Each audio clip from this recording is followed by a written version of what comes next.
Hello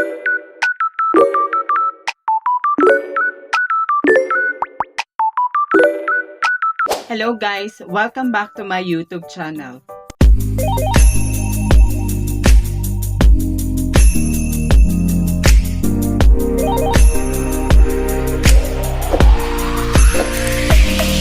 So for today's tutorial ay tuturuan ko kayo kung paano gumawa ng ganitong rose gamit ang aking method na 15 plus 5 petals. So ganito siya guys kapag malapitan. Wow! So bago tayo mag-umpisa, gusto ko lang magpasalamat sa mga nanood sa ating mga tutorial, yung unang video and yung second video na ating ginawa.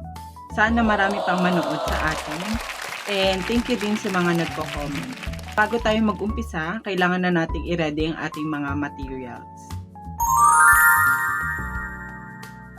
So ready na ang ating mga materials, umpisahan na natin ang ating paggawa.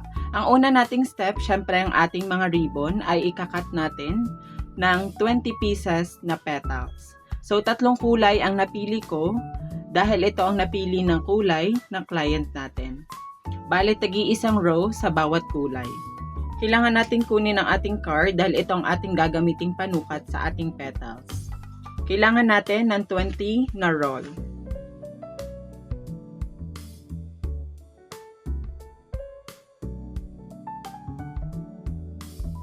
After nating magupit ang ating ribbon ng 20 petals, kailangan naman nating sunugin ang bawat edge na ito para hindi magtastas ang ating ribbon.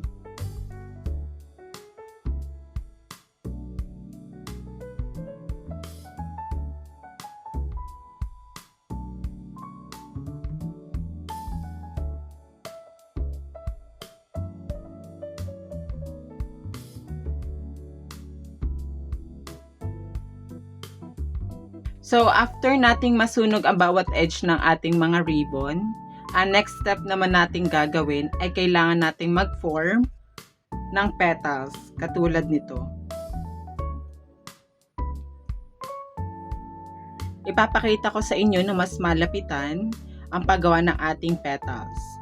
So, ganito lang kadali siya guys. Tupiin mo lang yung ating ribbon ng pa-triangle. Then, another tupi na pa-triangle. Then, sunugin lang ang gilid at ikapit gamit ang kuko para hindi tayo mapasok. Again, ganito lang guys. Tupi lang na pa-triangle. Then, another tupi pa. Sunugin ang dulo. Then, ikapit ng gamit ang kuko.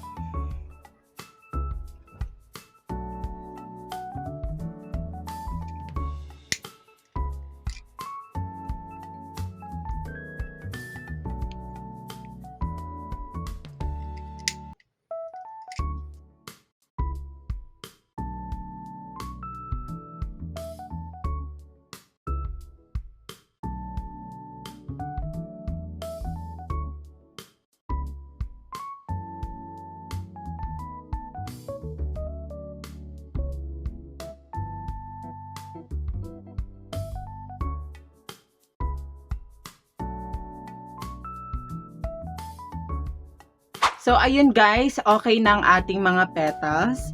Ang ating next step naman ay dugtungin ito, yung ating 15 petals. Then, iwan muna natin yung 5 petals. Ikakabit natin siya gamit ang ating glue gun and glue stick.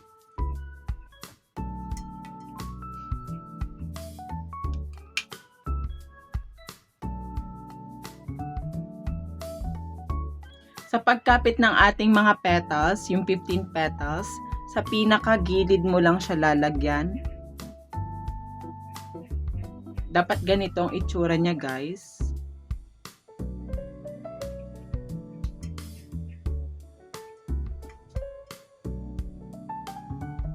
Ipapakita ko sa inyo ng mas malapitan para madali nyong matutunan.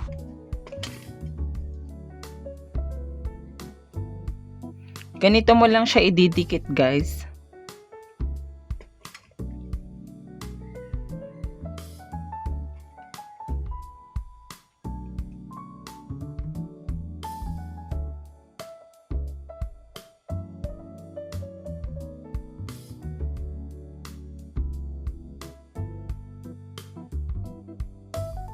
So, okay na tong ating 15 petals. Ang next naman nating pagkakapit-kapitin ay yung naiwang 5 petals.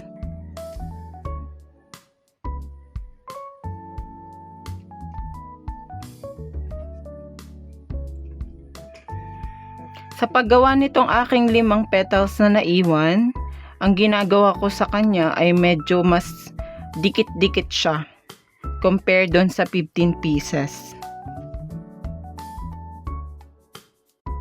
So after natin siyang ma-form ng ganito, didikit natin yung magkabilang dulo.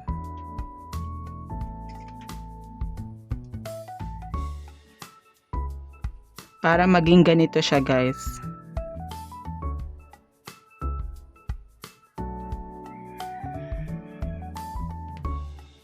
Lagay muna natin siya sa gilid dahil gagamitin natin siya mamaya.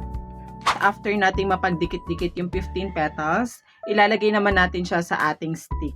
Madali mo lang siyang mailalagay.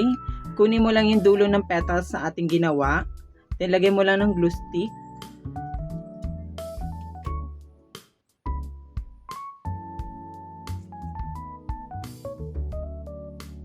Saka ikapit. Ganito dapat ang itsura niya, guys. Then, i-roll mo lang siya sa stick. So, ganito ang itsura niya pagtapos mong maikapit yung dulo ng petal sa stick. So, after nito, lagyan lang natin ng glue stick or pangkapit natin yung ilalim ng ating petals. Then, saka natin i-roll.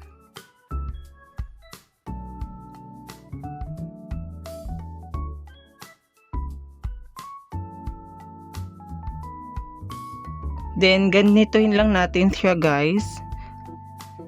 I-press lang natin ng konti para magpantay siya, guys. So, ganito na ang itsura niya. Pagkatapos mapagdikit-dikit or mailagay sa stick. So, after nito, guys, ilalagay na natin yung 5 petals na naiwan natin kanina. So, ganito itsura niya, guys. Kita nyo? Kapag wala siyang 5 petals, ganito lang itsura niya. Maliit lang yung pagkabuka ng rose. Pero after mong mailagay yung 5 na naiwan or 5 petals, ganito na itsura niya. Mas mabuka na siya na rose. So, lagyan lang natin ng glue stick para kumapit. Then, lagyan din natin itong ilalim. Para ma-secure natin na hindi masisira ang ating rose.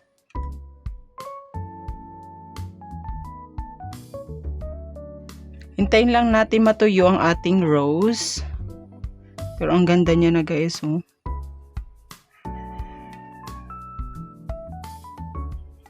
Mag-wait lang tayo ng ilang minuto para matuyo ang ating rose. So, ganito na itsura niya, guys, oh.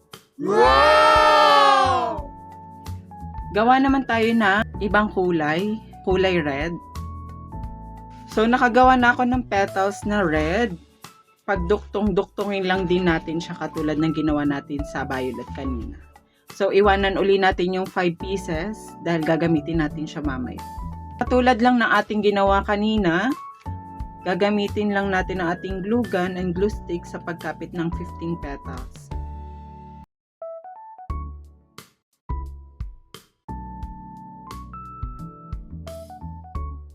So, ayun, guys, nakagawa na tayo ng 15 na petals. So, ang next step ay yung katulad kanina, ikakapit lang natin siya sa stick. So, yung dulo nito ang lalagyan natin ng pangkapit.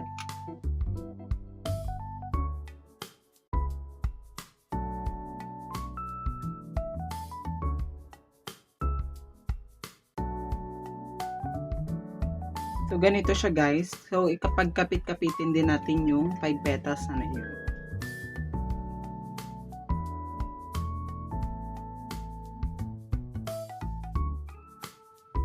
Ganun siya, guys. So, eto na siya, guys. After matuyo, eto na ang ating satin rose gamit ang 15 plus 5 method. Wow! Ang ganda niya, guys.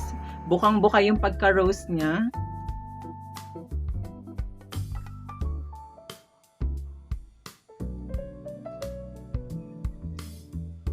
So, thank you sa panonood ng ating tutorial. Sana ay may natutunan ka. And huwag mong kakalimutang i-subscribe, i-like, and mag-comment ka na din sa ating video na ito. And by the way guys, pwede nyong i-visit ang aming page, RP Bouquet and Crafts. So, ayun lang guys. Thank you sa panonood. Bye-bye!